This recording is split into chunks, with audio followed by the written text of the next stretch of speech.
Hello and welcome to the Greenway Outdoors podcast. My name's Kyle. I'm AJ. I'm Jeff. I'm Andy. So those of you who don't know who Andy is, Andy has been part of our team for a little bit over a year now, and he recently went on his first big trip with us to Africa. Yes. So he was part of that journey and the filming that went on while we were there. And Andy's got a pretty interesting story, and just to tease into it a little bit right now, because we're not going to talk about it right now, but we are on this podcast. But don't just skip ahead. Jeff's got some dumb story you're going to want to listen to first. Basically, I'm going to say it exactly the way he said it to his dad on the phone right after it happened. Dad, I got gored by a rhino today. So stick to the end and you'll get to hear his story. And you know what? Right now, you're only seeing a shot of him like waist up. So if you look at him, AJ, switch the camera to him. Oh, no, you're seeing the whole thing. But notice he's not moving his legs. Can he? That foot, yeah. That's it. But he's being careful, not moving the other one. I'm puppeting him. So are we weakened at Bernie's his lower half right now, or is it legitimate? Can he still move it? Find out later on in our rhino story. Yes. So Jeff, you said you're a humanitarian. Mm-hmm. Something's going on? I moved into the house that I live in now in 2016. Summer 16. And on the way to the gym from my new house at the time, there is a road that cuts through a pond. We get it. You're going to the gym now. So there's pond on both sides. Very first time I'm driving down this road, I see what looks like just a little rock in the road. No big deal. I'm driving. As I get right to where before I'm going to drive over it, I realize it's a baby turtle because it moved just a little. I'm like, oh man, I should go back and save it.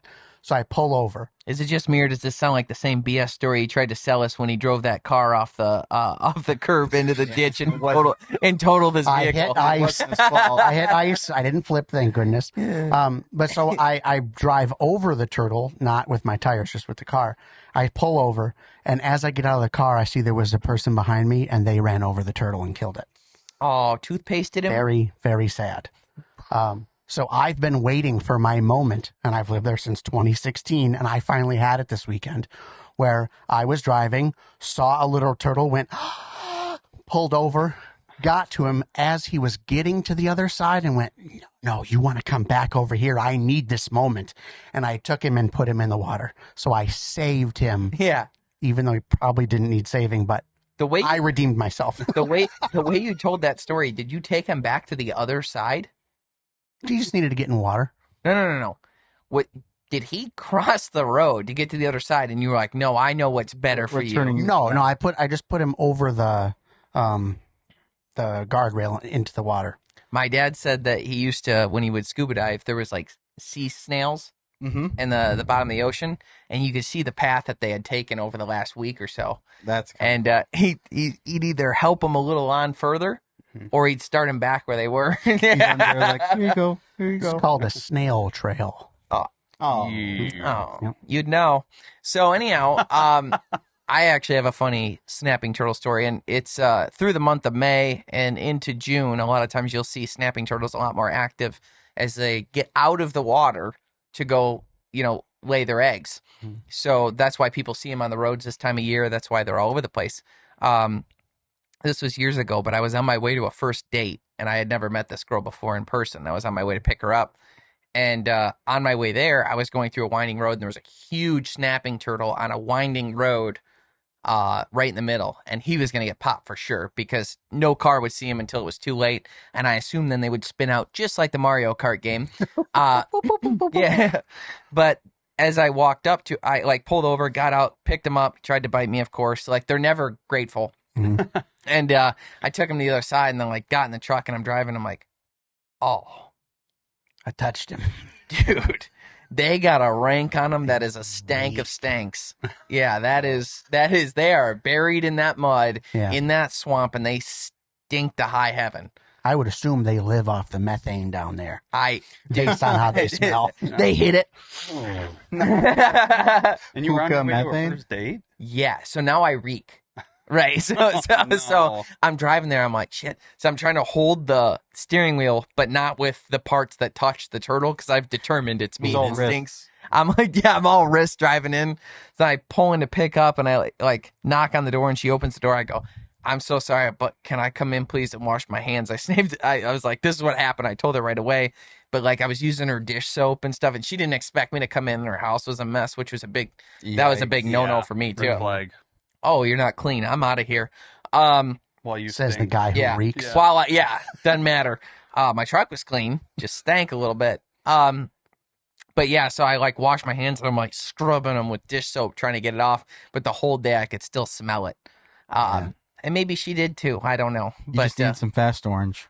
dude, Fast Orange is Yes. for anyone out there wondering how to get fish smell off your hands or turtle smell off your hands. Mhm. That Fast Orange, the stuff they sell for like shops. Right. Like I grew up knowing what it was because it was in my dad's machine shop. When you went in the bathroom and you pressed the dispenser, you were getting Fast Orange. Pure grit. Yeah, it's got that pumice in it, Mhm. and it's super gritty, and it pulls off all the stank, and then your hands smell like orange, which I like to smell orange. This episode is not brought to you by Fast Orange. I was about to But say. it could be Fast Orange. Call us. We love your stuff. Yeah. While I was researching before our Africa trip and getting our insurance, Ironically, drinking a Pepsi. I had Not sponsored. going to all the insurance. They say, this isn't covered, and neither are acts of God. Like, okay, well, Africa's a different continent. What kind of acts of God do they have? Wait, so our insurance said that? Yeah. Acts of For like God? different things that they don't cover. Shit. So like, When we talk about Yeah, that's a formal thing. that's a thing that's in a lot of what Like is an it? What is it? earthquake What does it embody? earthquakes, things that no one could Sinkhole. possibly control. Like a rhino going up his Hadia does. Well, he had some control over that. Good to sidestep them, but Yeah. But looking into random freak things of nature in Africa, I stumbled upon a story that is a lake in the Cameroon, which is in a volcanic crater. Some type of eruption happened like 400 years ago. And then this crater that was left over filled with water and eventually became a lake. The lake is, however, still impacted by the crater because the crater leaks CO2 into the water. Mm-hmm. And then because it's a perfect bowl, there's no wind that hits it. So this lake is like, it's not stagnant, but it's still. It doesn't move. this reminds me of him describing when he blew out the bathroom. Correct. You know? Slides. Bot. What is that a reference to? Yeah, one time. I don't know the time you're talking about. It was many times. It was an act of God. Go on. It was meant. So this bowl It was every this time. lake has no waves because it doesn't get hit by wind. It's very still. So because it's so still, the water has different layers of temperature. The colder ones are at the bottom and the warmer ones are at the top, and they don't mix because it's so still. Okay. And then the CO2 comes in from the volcano or whatever it is that's underneath it, and it builds pressure. In 1986, the pressure built up so high that for every 1 gallon of water that was in this lake, there were 5 gallons of dissolved CO2, which is Whoa. What is that? amazing. Like, that's such an incredibly high level, and it built up over Is this who knows how many. is this similar to that one story that we covered with ice fishing, where the ice fishing holes got lit on Kinda. fire? Yeah. Yeah, that was methane that was in the water. But this was CO2 built up from volcanic activity. And then they don't know if it was like could have been a very mild earthquake, could have been a little landslide from the side. It also could have been cold rain that changed the top water to be cold, so then it would sink and displace the cold water in the bottom. But something impacted those layers of water, and it erupted and let loose all of its CO2 in a matter of 20 seconds. And it let loose This also reminds me. No, I'm just. It let loose 1.2 cubic kilometers of CO2 in a matter of 20 seconds. So a kilometer wide, a kilometer long, a kilometer tall. Enough CO2 that could fill an entire city erupted from this lake all at once. It blew the water up 300 foot and made a tsunami into the basin, a tsunami from a lake. Whoa. Killed people in the basin. Oh yeah. But then the CO2 that came out of the eruption, it's heavier than air, so it doesn't go up and dissipate. It comes back down and hugs the ground, and then traveled outwards for 25 kilometers and killed 1,700 people via asphyxiation. What? Yeah.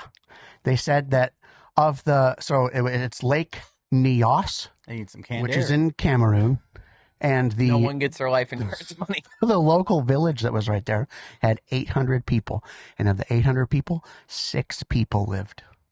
What were they on oxygen or something? And it was instantaneous. They said that the couple people that lived, some of them just happened to be at high enough elevation that they didn't get enough. They didn't get it. And then a couple people heard the explosion, panicked, got on motorcycles, and took off in the other direction, and made it far enough that they So didn't it's die. just They probably thought it was a bomb.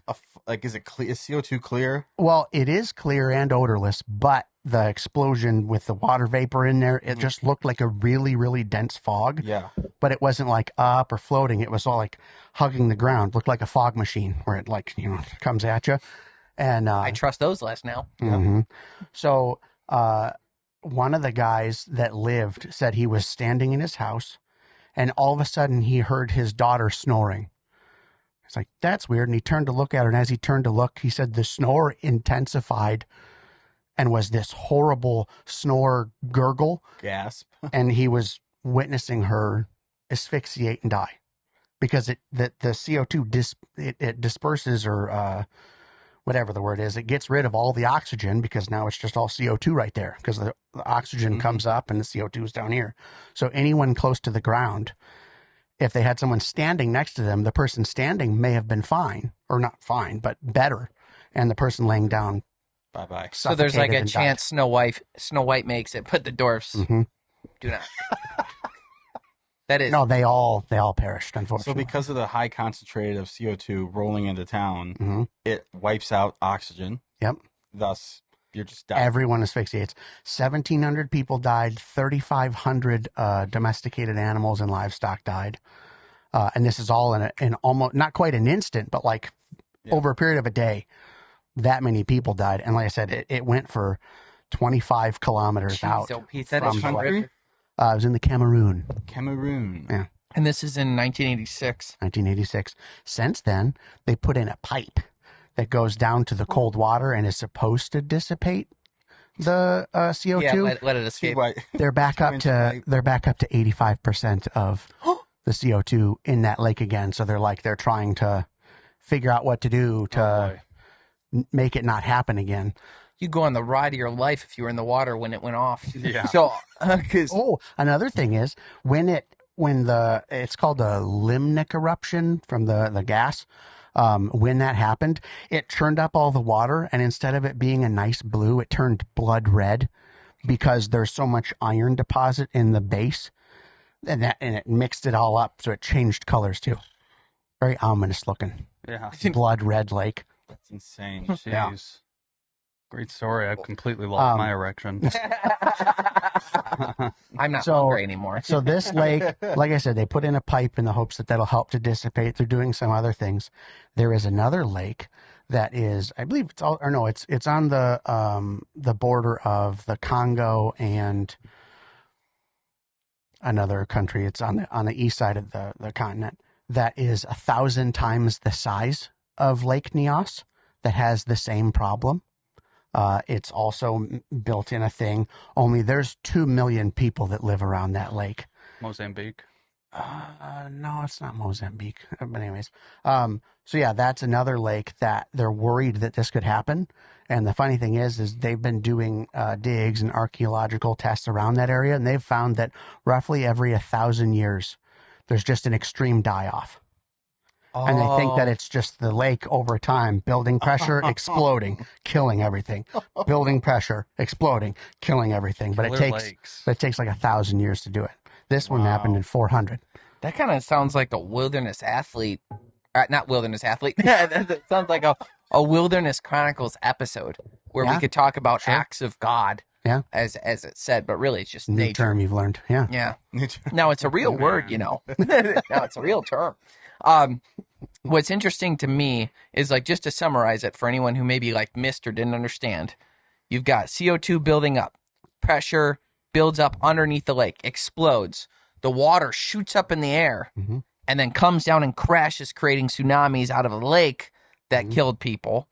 Then when that CO2 escaped, it all went up like it was like, and then came back down because it couldn't go up any higher because it's actually more dense than the air. Yes. Drops to the ground.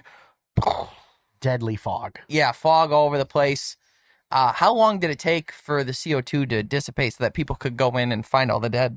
I don't know that, but I do know I wouldn't think it's that long. The following day, people were like coming home from like somewhere else, and they came home and they just find everyone's dead, and they just like look like they just all dropped.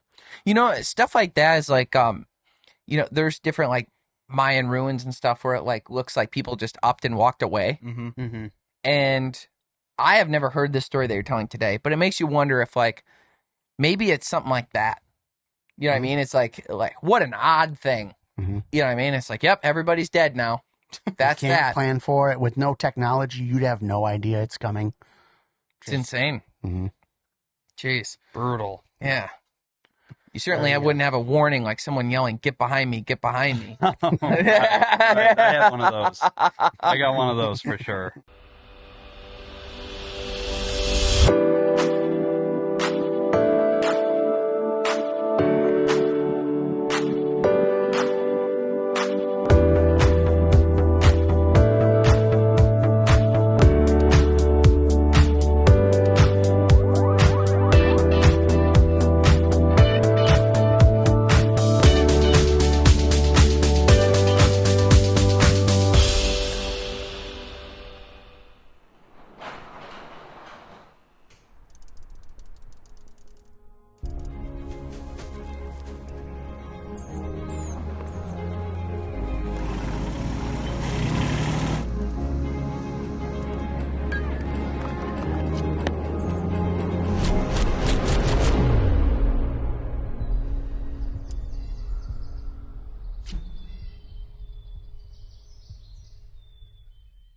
The Greenway Outdoors is brought to you by Ram Trucks, built to serve. Bass Pro Shops and Cabela's, your adventure starts here. Savage Arms, better comes standard. Nosler Ammunition, world's finest bullets, ammunition, and brass. Boss Shot Shells, superior made and American made. Carlson's Choke Tubes, the only choke tube we've ever purchased. Onyx Hunt, know where you stand. The best way to connect with the outdoors is to get outdoors. From setting up trail cameras and tending food plots to getting to your spot before dawn. At every point of the hunting season, a Tracker Off-Road ATV or side-by-side can be counted on to get the job done. Enjoy American-made quality and the great outdoors without breaking the bank. Tracker Off-Road, built for the love of country.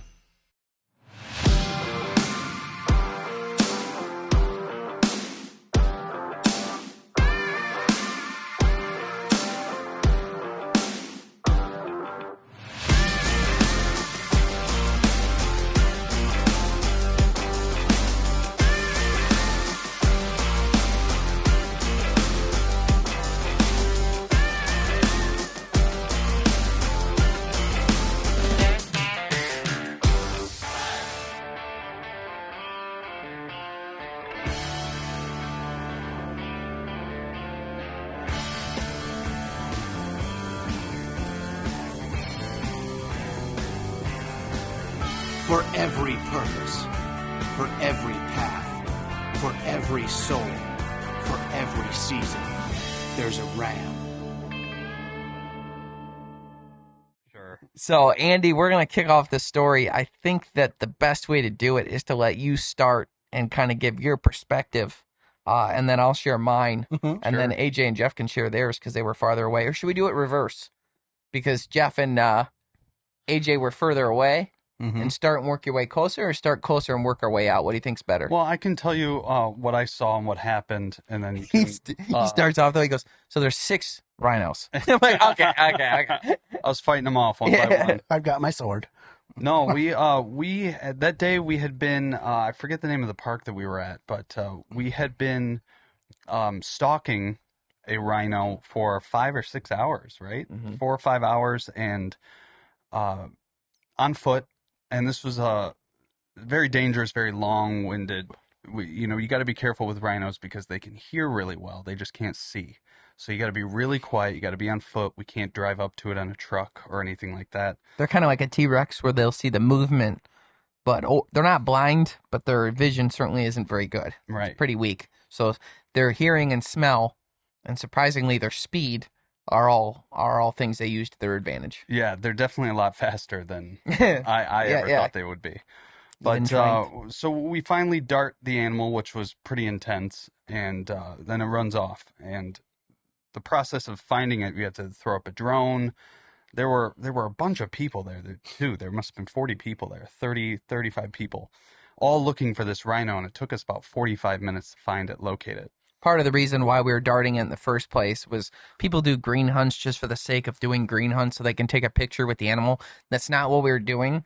We were out there because this rhino had a tracking device on it that wasn't working, and they use these tracking devices to monitor the animals. He was in like a 15 square mile piece of property that is high fence, but it's 15 miles, and without the tracker, they really have no idea where he is. So when they turned us loose to go find him, to tranquilize him, we were literally searching for him, and it wasn't easy. And the idea is we wanted to give him immunizations. We wanted to give him a new collar to be able to be tracked, to keep him from being poached, and so that they can be monitored and get to him when they need to.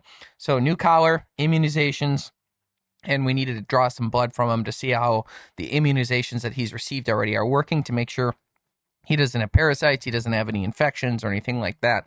So it's actually important work, but unfortunately with the tracker not working, it was significantly harder than it normally is, but it did give us an opportunity to do an on-foot hunt that otherwise you can't really do for rhino. Right. You know what I mean? Obviously I'm using a dart and a gun for it, and it was Andy's first hunt in the sense that, like, as we approached the animal, it was extremely difficult. He was laying down, and our wind swirled on us. So we got up alarmed, and I had to make a pretty quick shot, but somehow we got footage of it from Jeffrey, from Andy, and from AJ, all in different places. AJ's a mile away with his giant zoom lens, somehow gets it through this thick wilderness brush.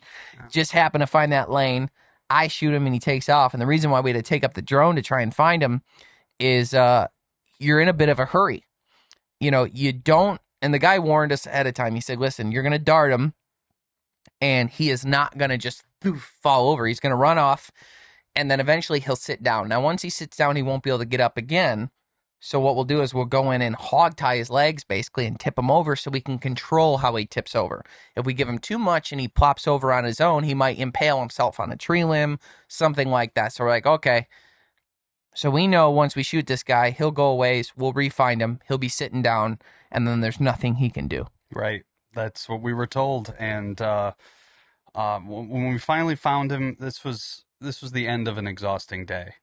We wanted to get the shots that we have been working our butts off to get for 5-6 hours. Hotter than Hades. Everybody's been walking. I mean, at that point, we probably had 9 to 12 miles underneath our belt of walking. Yeah, we were all a little frustrated. It was hot. It was sweaty. It was mosquitoes. It was thick brush. It was everything's itchy. Yes. We trusted everyone to wear shorts, but we shouldn't have trusted everyone to wear shorts. So our legs are all itchy and scratchy and sweaty and frustrated. And I don't get how they do that. They just all wear the shorts, and who cares what I'm going to go through? They got the gaiters to protect their shoes and their socks from the little burrs, but your legs are fine. Yeah. Meanwhile, you could tell which guys were from the United States because we're all cut up and red. Yeah, our absolutely. Legs all inflamed. Yeah. I mean, everything there is dangerous. There were tree branches with little leaves on them, beautiful little green leaves that seemed to slice right into you. They looked like, remind me of like white pine tree ones where they're so beautiful and soft and fluffy that you could lay on.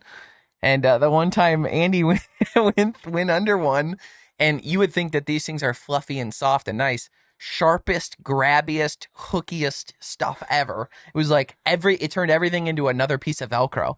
And he's like walking through and he's filming me, and I look back at one point and the fluffy thing that's on the mic is just gone. And I look and it's hanging in that tree because it ripped it off. I mean, yeah, it's just a crazy place. Everything's scratchy and itchy. Yeah. And so, yeah, like I was saying, we're at the end of the day, and AJ's getting some shots of the front of the rhino as it's lying down docile. It's like sitting on its butt like a dog would. Yeah, it's very just chill. And so Kyle and I go around the back. We're going to do a scene right near the animal. As we get about 20 feet, 15 feet maybe. I think 20. Yeah, 20 feet away from it. Now it's facing the opposite direction of us. It's facing towards AJ, who's walking right towards it. And it's on a dime. It stands up and turns around and is looking right at Kyle and I. At this point, I say, "Oh boy." And Kyle starts slowly moving backwards, says, get behind me, picks up the pace. And I turn around to start following him. I'm at a slightly different angle than he is. And I run right over a bush. Now, at this point, the rhino is in full gallop. Mm-hmm. It's coming towards us. And like I said before, we were very upset. 20 feet away. The distance is closing. And, you can hear it. Ba-boom, ba-boom, ba-boom. Like really galloping. 5,500-pound footsteps. Yes. And as I run over he weighed about 5,500 pounds. This bush that is about waist high. Prickly, I turn around, just thorny, filled to the rim with thorns. I am losing my balance. I've got the camera in front of me, and I fall straight down to the ground. And this is all while the rhino's coming up behind me. Silently, I might add. Silently. And as I hit the ground, maybe a beat later, I feel the breath, and I hear the stomping of the rhino. It's right on me. The shadow is covering me. And so I let out a scream, and the next second, the rhino bends down. Now, it has half of its horn. Its full horn is not there. Thank God, otherwise you wouldn't be here. Oh, my gosh, yes, because it starts trying to hook me. A year and a half earlier, they had cut off the horn so poachers wouldn't kill it for the horn. So there was a very blunt end for where the horn would typically be sharp. And I got smoked with that blunt end. Lifted him off the ground. Lifted me off the ground, flipped me over. And once I hit the ground again, I started scooting in that direction, the same direction that was pushing me. And screaming all the while, obviously, very terrified. Manly scream, I will say. Thank you. Could have been very high. Could have been rough. I'm so happy it wasn't. Like I'm so glad that it was. We're all good. Yeah, but yeah. Nice, yeah. Nice. Yeah, exactly. I wish that would have been my yell. You know what I mean? It's just I don't know, man. I don't know. I don't think that would have been my yell. I probably would have just sworn a lot. Well, I flipped over, landed on the ground, and basically popped right up. And with that, it was pure adrenaline at that point. Pop back up, not feeling any pain anywhere. I'm certain that I'm screwed up somewhere, that I'm really bloody or a bone is broken or something. Because when this thing hit me, it hit me bluntly, but it was a serious force. Mm-hmm. And I was lucky of how close it was to me, so it didn't have time to really swing and smoke me. It was more of a push trying to get me up on its horn. Digging at him. Yeah. Lifting him Get up. out of my way. And I don't know, because he did kind of... There was a point, if you watch the video, where the rhino didn't have to go for him, but decided to. Yeah. He had it out for Andy. Yeah, absolutely. And after that, I walked to the car and checked myself out, and it's like the injuries I sustained were about the same as if I was in a minor bike accident. Right. Scratched up knees. A decent bike. If you tried really hard to slide for home. Yes, right. Mm-hmm. No padding, nothing. On glass. That's what it was. I mean, I got torn up pretty bad. My back had scratches on it. But after a breather, I walked away, and that especially with what everyone was telling us about rhinos leading up to it and while we were there, and even directly after this incident, there's not many people who can say they've walked away from something like that. Literally just on my own power. Yeah. I didn't have any. I was waiting for a big emotional breakdown or something to happen, but it just didn't. It was more of a solidifying moment. The first thing you said was, I ruined the shoot. Yeah, I was very concerned. I was super concerned that because this was our third day. Yeah. So my biggest concern right then was the camera's screwed up. We don't have a second camera. You took the camera down with you. Yeah, that camera smoked the ground. Shout out to DJI for making great products because smoked the ground 3 times. Yeah.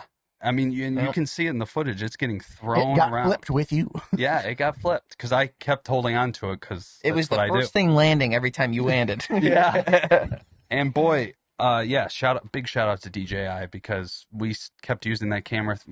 We didn't have to do anything. It didn't work for an hour. Mm-hmm. Yeah. And then it did. It was in shock also. It was in shock. Kinda. But then it worked for another 18 days on the trip. It works now. Flawlessly. Yeah. There it is. No, I'm just kidding. That was the thing too. Everybody there was very, obviously very supportive, but also shining a light on the fact that they didn't want to get sued. Well, they didn't want to get sued. I'm just kidding. But it was also... No, I signed off on right? You're fine. Yeah, they didn't want... You're okay. You're okay. They didn't want, obviously, anything like this to happen, but they were just stunned that it wasn't any worse. Yeah. And I think that was a big realization for all of us. Like, that so easily could have been way worse. From my perspective on the whole thing, when we walked in, and I saw him sitting there, I remember thinking, I know he said it would be sitting there, but I think I'm going to need the gun just in case. Mm-hmm. And I asked to take the trank gun again, another dart in it. And the guy told me no. Yeah. The biologist we were there with, I think he's a biologist. Looked like Brian De Palma. Yeah. Yeah. Yeah. And once you show me who that is. There was some kind of rule where he had to tranquilize it. Yeah, he tranquilized it, and what I shot him with the dart was actually a tracker. Oh. So I think we should specify that specifically. Good call, Jeff. Mm. But I was asking, should we put sure, another trank, and can I bring the gun out? And because the dart that I shot looked the same and functions the same as the one with the medication in it to knock him out. What's interesting about this medication, because we saw so many things knocked out. We saw a wild dog knocked out. We saw an elephant knocked out. We saw a rhino knocked out. What's really cool is the drug that they use in Africa. It's like they have another drug that they give them right after that turns off the other one and they're just good. Mm. It's not like they got to come, you know what I mean? It's like wake up drug or something. Yeah. It's like, I was like, what? What's that? But they got a hangover for 30, 45 seconds. Seems like. Yeah, but then they're up and going. I mean, it's pretty impressive. So, as we're coming up and he's sitting there, it's I asked, they said no. They're like, nope, this is what we do. This is how it's supposed to be. Found out later that the guy we were with had been gored through the leg, and had ribs and lungs punctured and ribs broken. So, it's dangerous work. And so anyhow, I'm like, okay, so we're going in, and I'm cautiously optimistic because I don't really know I know Tommy, but even Tommy's there with me and making sure we're kind of with him and blah, blah, blah. Anyhow, the rhino gets up, he's charging towards us, and I'm like, that's already past what was promised. And here he comes. So I was like, Andy, get behind me. And in my head, I've hunted my whole life. And being in the woods and stuff, especially in these narrow corridors with when we've hunted wild pigs and stuff, I typically have an escape route in my head. And that's something that as a team we have to go through. I talked to Mr. Parks about it too. And he was saying you have an escape route in your head because you don't think about it, but you need to make sure Andy and new people in the future know the escape routes as we're coming in. So my escape route is if the rhino's coming towards me, I'm going to kind of loop out here. And there's a path the way we came to do it. So when I start running like this, kind of looking over my shoulder, jogging, Andy's behind me, and he's backing. What I see is him backing up with the camera aimed at the rhino. Smart, though. My man. Okay. And when I loop out, he doesn't because he fell in the bush. And I didn't know that because he falls beautifully. And I remember it's stupid, but in my head, I was like, all right. When the rhino started charging, I'm like, everything you're doing right now is for sure going to be on camera. No way we're cutting any of this, right? So when I was running, I was like, don't run stupid, because the boots, I had new boots and they were hurting my feet. So I was, the boots. How do I look cool while running? Yeah, well, no, the boots were hurting my feet. So I was running awkward and I'm like, don't do that because he's filming. And then all of a sudden, way behind me, I hear the yell. And I don't want to call it a scream because it was manly. Like, I don't know how you pulled off not sounding like a woman shrieking. God bless you. Yeah, but I hear the yelling, and I stop, and I turn around, and I see at this point Andy's down, and the rhinos lifted him that first time with his horn, lifted him off the ground, and he lands, slams with the camera on his back, and the rhino's still coming at him from behind and digging at him again, and Andy's attempting to try and shuffle out, like, get pushed this way, but slowly get pushed and kind of drift out of the way is like kind of the path it looks like you're on. And I saw all this while running back towards you. And by the time I got to you, you were on the other side of the rhino. And this was all, it was crazy as this felt like a minute and a half long. And I've never experienced it where it actually felt slower than it was. Like in my life, I've never had it like time slowed down. Holy crap, I can tell you everything that happened. And it felt like a minute and a half. And then you watch the cell phone video and it's a second and a half long. It's like, it's over with. It's like, boom, boom, he's out. Obviously not that fast, but it, like, close. It kind of was. Yeah, it was close to. But in my mind, in my memory, it was the longest experience of my life. So as I'm running towards him, I get there, and my first thought was, if I ram into the rhino, it's going to fall that way on him. Next thing I know, Tommy's picking him up, and the rhino's gone, and it's all over with. And I remember thinking, like, in my head, I was like, good for Andy. He got out of it on his own. I remember thinking that. Yeah, you told me that too. And what also is funny is Tommy said, he said, what the F, or something like he told me what he thought he said in the moment, but I've reviewed all the footage. And from what I can tell between the cell phone and both camera angles, nobody remembered it correctly. Right. Outside of maybe you two who were far away enough to just have perspective. That's very common for traumatic experiences, though. And it was funny because, like, what Tommy thought he said, he didn't say. What I thought I said, I didn't say. Except for the get behind me, get behind me. Yeah. When you screamed was slightly later than you thought it was. Right. It's like everybody's accounts of, like, how many times he hit you. Like, when everyone gave what they thought happened at the beginning, those stories, like, none of them checked out. Right. Because it was so traumatic. And for me, I carried, like, for 3 days, I was really struggling with myself because I'm like, I brought Andy here and he had to feel the way he felt in that video because of me. And I felt that way. I did not hear you fall. When I said get behind me, you're following me. I didn't hear you fall because you fell quietly, probably because you were just trying to correct what was happening. Right. And then once you yelled, it was like, I remember dude, it was like a knife struck me and I stopped. Like, it just... You can see it in the video too. Is horrific. So you're probably like, show us a video. We're not gonna. It's gonna be. It's gonna be in the show. Also, don't forget this little plug. September 14th, our premiere party. Yes. There's gonna be all kinds of behind the scenes of this that you're gonna get to see on the big screen at the movie theater. September 14th, Sunday, starts at 4:30 to 8:30. Yep, and you can go to our Facebook page or the event page on Facebook and get your tickets. Huge wild game dinner. It's gonna be awesome. We're going to be showing Africa footage as well as the behind the scenes on this story. The food is going to be amazing this year. The Gasoline Gypsies are going to be live. The prizes are amazing. It's our best one yet, and we hope you'll be there with us. You can buy the tickets online. The Greenway Outdoors is brought to you by Ram Trucks, built to serve. Bass Pro Shops and Cabela's. Your adventure starts here. Savage Arms, Nosler Ammunition, Bosch Shot Shells, Wilderness Athlete, fuel for the rugged, Tracker Boats, fish the finest, Eagle Fishing, designed for the savvy angler, Rufus Teague Barbecues, Snacks, and Spices, Rectech Grills, it's more than a grill, it's a way of life, Sea-Doo, make your own waves, LEM Products, motivating people to hunt, process, and prepare their own food, Quiet Cat, the leader in electronic bikes for hunting, fishing, camping, and exploring. Consistency. That's what you aim for with every practice shot. So when you're out in the field, you get that same consistency every shot. With Carlson's choke tubes, consistency is what you'll get. Our choke tubes are long-lasting, high quality, and made right here in the USA. Carlson's choke tubes, pattern tested, hunter approved. Find out more at choketube.com. Are you anxious to get going?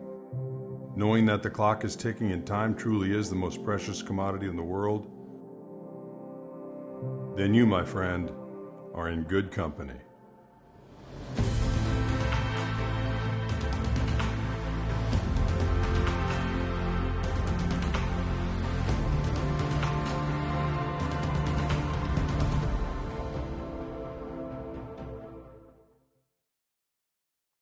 But jumping back into it. So when I ran back and it's like, I can't run into him because he'll fall on you, and then it's over. And we ended up, then Andy went back to the car, AJ stayed with me, and Jeff, you kind of took over, which you're very good at this. I was about maybe 40 to 50 feet away when this happened. I see you fall, but I'm on the other side of the bush, so I don't see another bush, not the one he fell in. Right. I'm both on the other side of a bush, and I see Andy until he falls, and he falls behind the bush. So now I don't know, and then I see the rhino also go behind the bush, and then I hear, ah, ah, and then I hear Andy. Oh no, AJ, and I'm like, oh no. So similar fashion, I'm like, this is my fault. Yeah. We brought him here. I don't know. I got to get over there. I don't care what happens. So I also start running back towards him, which is funny because in the amount of time it took me to span that 40, 50-foot gap, like you said, it was like I couldn't run fast enough and it was slow motion. But by the time I got there, everything was over and he was already up and moving. So I take him back over to the truck to make sure he's okay. My first thought is, okay, the rhino didn't have a horn, thank goodness. However, he did go down to the ground. One of the biggest problems with stuff like this is either the goring or it's a crush injury. Yes. Gore. So my thought is he's in shock. Let's get him sitting down and let's casually not bring attention to the fact that he might have a fatal injury, but let's start looking him over. Yeah. I know you listen to the video though. I go, let me look at you. Let me look at you. Yeah. So we get back to the truck. I have Andy strip. So he sits down. I'm like, okay. Tommy didn't have any rubber gloves left. Take a moment. How do you feel? Kind of take a inventory of your body. Do your legs feel okay? Obviously, you walked over here, so you don't have a broken leg. Right. I did check your Crazy limp, though. lower back because I was worried about liver or kidney from the back because that would be a terrible injury. I did catch a slight glimpse of your back rash and was like, okay, something. Or the scratch. The big. Yeah. You had, like you said, like a sliding or a bike injury where you go on gravel and you're missing skin. Yeah. It was like his back was going to be a scab and you knew it. Oh, yeah. Right. You're like, I would hate to be you in the shower tonight. But I check him over. He doesn't have any crush injuries. And then at that point, I'm like, okay, now we need to take inventory on the fact that he just got trampled by a rhino. He's probably freaking out right now. Yeah. Hey, how you feeling? Are you doing okay? I go, I don't know if this will make you feel better. I know it would make me feel better in this moment. Would you like a hug? Because, sometimes in the moment you just need, of course, support, whatever. He goes, no, I think I might cry. I go, me too. It's high stress. We're all panicking, So I go, okay, well, what I'll do now that we know you're seemingly okay, we'll take a moment. You take a breather. I'm going to leave you alone for a second just so you can gather your thoughts. I'm going to go back, make sure everyone else is okay. And then we'll figure out what to do from there. You don't have to come back. Right. You're good here. Don't feel like you have to. If you want to. Yeah. Meanwhile, we're still hog tying this monster. Actual dinosaur. Yeah. Yeah. For me, the whole thing too is, like I said, I carried a lot of guilt with the whole thing is I just wish I could have heard him go down because then I could have helped. The other thing is what people aren't realizing is or maybe they are, but a 5,500 pound rhino steps on any portion of your body and that portion is either coming off or you're dead. Yeah. So it's your legs just, if he steps on the leg doesn't happen anymore. Mm-hmm. Your leg just doesn't work anymore. Yeah. Steps on your stomach, you're dead. What, 2 feet? 2 feet to the right, and he would have stepped on me. I mean, he was right over top me. That was why I was impressed about the shuffling that you did. That was very good because you didn't die because of it. Yeah, man. But I thought what was cool for you is that like, and it took me a while to get here, because of the guilt. Is like, I'm glad you solved it. Right. Yeah, I mean that was good me for too. you, because otherwise you were a victim of it. But because you solved it, you're not a victim of it. Right. You just solved a seemingly insurmountable, crazy experience, and you solved it. You got out of the way. You know, if a rhino charges again, you know, you'll be like, "Don't worry, I've been here before." Yes. So for me, with the whole thing, that made me happy for you. But the danger was very real. We've made light of it now because it's been over a month, and we've kind of worked our way through it. But as you've grown from this, I would say immensely, you seemingly have more, I guess, backbone. Like you're just tougher. You know what I mean? As a human. Yeah. It's like events really do change us. Right. I mean, you almost died, whether anyone wants to realize that or not. Like, he steps on you, you're dead. Yeah. That's it. And it was right there. He was trying to step on you. Yeah. You're Even like, no, with no, the no, no. blunt impact from the not actual horn, like even that could have, if he decided totally. to throw you hard enough, that could have gotten you also. I mean, Yeah. he dug at him. Yeah. I mean, it was Flipped him. something to see. And truthfully, and I don't want to get too mushy here, but a lot of the confidence that may have you maybe people may have noticed afterwards, that, you know, more backbone, as you were saying, came from the fact that all of you guys ran towards the rhino when I was having an issue, and knowing that, I mean, realistically, if you guys would have gotten there was nothing you could do. I was going to go for the eye. Right, gonna go for the eye. But this is a rhinoceros we're talking about. And the fact that everybody here was immediately like, let me get to Andy, let me help Andy. No matter what, this living train is running me down. And that's a good way knowing that that happened, and seeing video evidence of it, and hearing everybody's concern, definitely made me take inventory on things that matter. Things that really matter and things that don't. Things that worry me or make the confidence go down. Those things kind of float away when instinct kicks in. Mm-hmm. And if there was anything that changed with me about that, it's that when you're around people you trust, there's a little bit of a safety net there, just knowing that people are watching my back, just like I'm watching theirs. Right. And that's also the rule for Africa, for anybody out there that wants to go to Africa. Make sure you have somebody with you that is watching your back, because anything can happen there. Mm-hmm. Everything there is dangerous. And, you know, they're great people, and I'm not saying that don't go because it's dangerous, but like, it's, you got to have people there that genuinely want you to survive. I think put themselves in harm's way just to keep you safe. I think that's not trying to sell anybody on it, but that's the big thing with Tommy Steele and Steele Game Safaris is like Tommy and Dolph. I have no doubt. Same thing. Tommy was the first one that made it to you because he was on the other side of the rhino. Yes. And you know, he ran towards too. Yeah. He ran towards and got there right as the rhino was going. Him and I arrived up at the same time, but the rhino was between me and you and Tommy grabbed you, and he was right there as well. And I also said to this point, I was like, I'm not taking my team anywhere else that I'm not able to have a sidearm.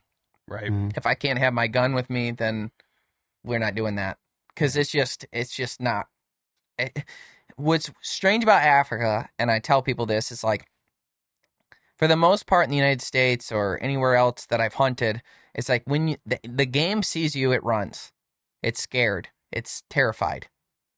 When game sees you in Africa, it's like everything is always sizing you up, even the zebras, which we had a zebra charge us too. Right. I harvested a zebra, and there was another one that came charging in, 5 or 6 false charges. We had to fire off guns and throw rocks at it to try and scare it away. And I was pretty sure I was going to have to shoot that too. That's in the show, so I won't go too much further into that one either. But it's just like, go with people you trust, because it's the real deal. And that's why I like going with Tommy Steele and Steele Game Safaris. That's like, those are the only people I'll ever go with there, period. Mm-hmm. because I trust them 100%. But yeah, it was a life-changing event for sure. For all of us. Yeah. Andy's camera was rolling during this entire thing. So you see the Rhino hit him again, and then you see the Rhino come over the camera. He's a consummate professional. Yeah. Yeah. And, it's funny, though, is like one thing, and I'll end it on this, is like my side of the story, Andy's side of the story, Jeff and AJ's, everything like that. At the end of the day, the cameras don't lie.